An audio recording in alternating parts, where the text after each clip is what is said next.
Отец всегда учил меня, что нужно изучать то, что за пределами Нидерландов. Я больше нервничала по поводу этой поездки. Это отличная возможность увидеть жизнь русских. Да, это было здорово, но вот люди не очень дружелюбные. И они продолжали говорить по-русски, как будто через какое-то время мы вдруг начнем их понимать. Я думаю, это было мило.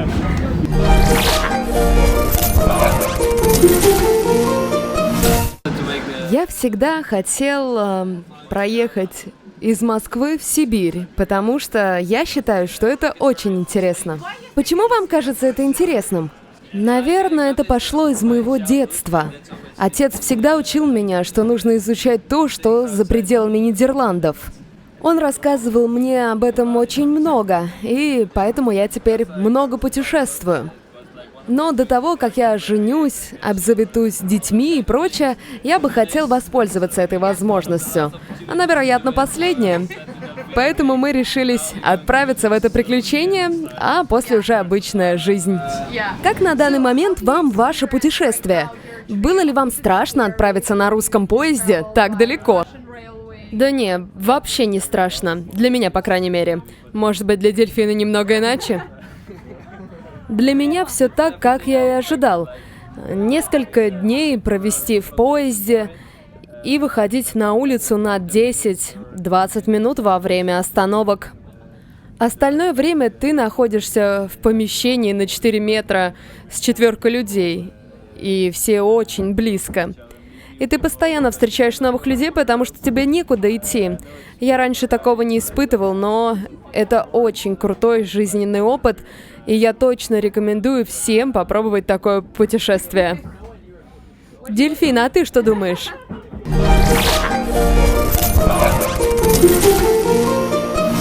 Я больше нервничала по поводу этой поездки.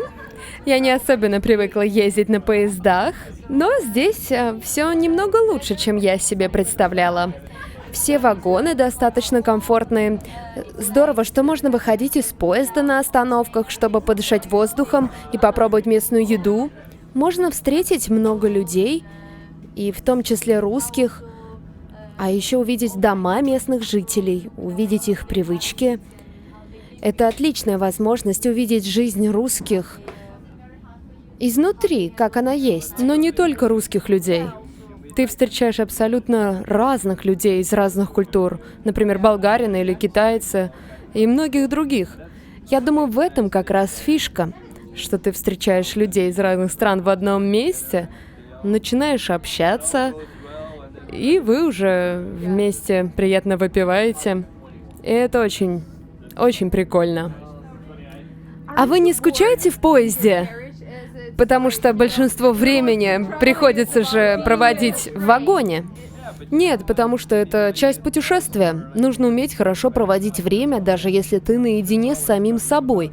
Ты постоянно борешься с тем, что ты не можешь просто так взять и пойти, куда тебе хочется. Но если ты не можешь нормально пережить свое одиночество, то тебе везде будет скучно. В этом тоже есть плюс, что все люди оказываются здесь примерно с одной целью, поэтому все и наслаждаются путешествием. Мне совсем не скучно. Я взяла с собой много книг. Что? Это правда. Мы встретили отличных ребят в купе. Мы с ними много болтаем. Они рассказывают про свое путешествие из Лондона сюда. Было очень круто встретить их и встретить вас тоже. Мы с нетерпением ждем продолжения нашего тура. Я на самом деле была поражена русскими людьми, особенно в Москве. И вообще мне очень понравился город. Он очень открытый, развитый, очень красивое метро. Там очень легко передвигаться, удобный транспорт. Мы очень вкусно ели. Да, это было здорово, но вот люди не очень дружелюбные.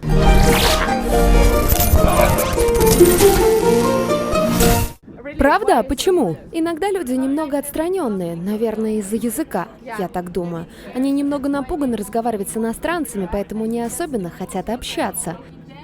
Но некоторые пытались нам помочь, насколько позволяли их знания английского языка. А для вас сложно путешествовать по Транссибу, когда вы не знаете русского языка и все вокруг написано на русском? Я думаю, было сложнее даже в Москве, чем на Транссибе. Потому что здесь, как я уже говорил, и туристы, и местные вместе находят нужную дорогу и путь. А Москва — это огромный город, и ты не всегда можешь сориентироваться, и тебе приходится просить помощи у каких-нибудь русских, а они не всегда могут тебе ответить. Ты хочешь у них что-то спросить, и они не могут помочь. Поэтому там было чуть сложнее. И была еще сложность в понимании.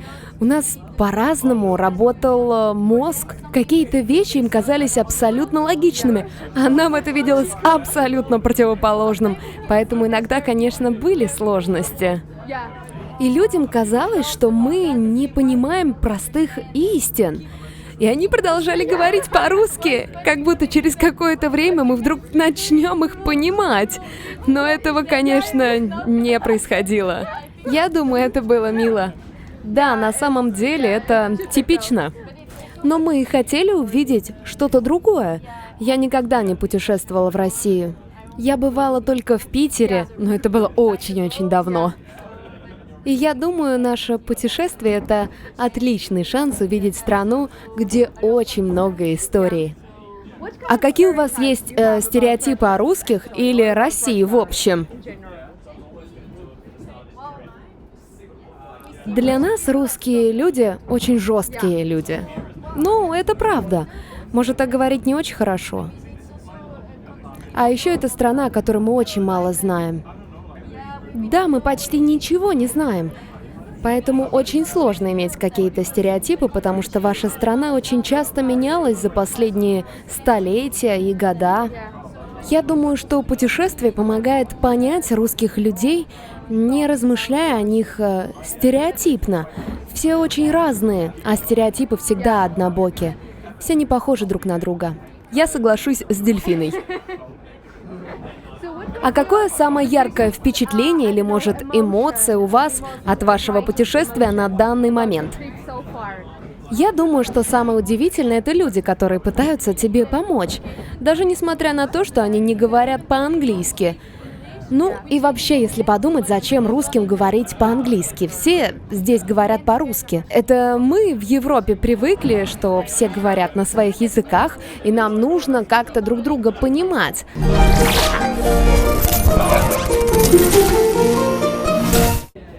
Но самое главное, что люди всегда стараются помочь. Да, мы только начали наше путешествие, побывали в Москве. Это замечательный город, нам понравилось. И для меня это одна из лучших столиц Европы. Там очень чисто. Все хорошо организовано. Например, как мы и говорили раньше, станции метро красивые и замечательные. Весь город очень красивый. Он просто волшебный. Может быть, это из-за того, что мы видели только туристические места, но все, что мы видели, было замечательным. Например, когда мы приехали на вокзал, все было хорошо организовано, и мы с легкостью нашли, куда нам нужно идти. И даже если ты спрашиваешь помощи, то люди пытаются помочь. Это очень здорово. Я думаю, что когда-нибудь мы все будем одной большой страной. Счастливый! Thank you.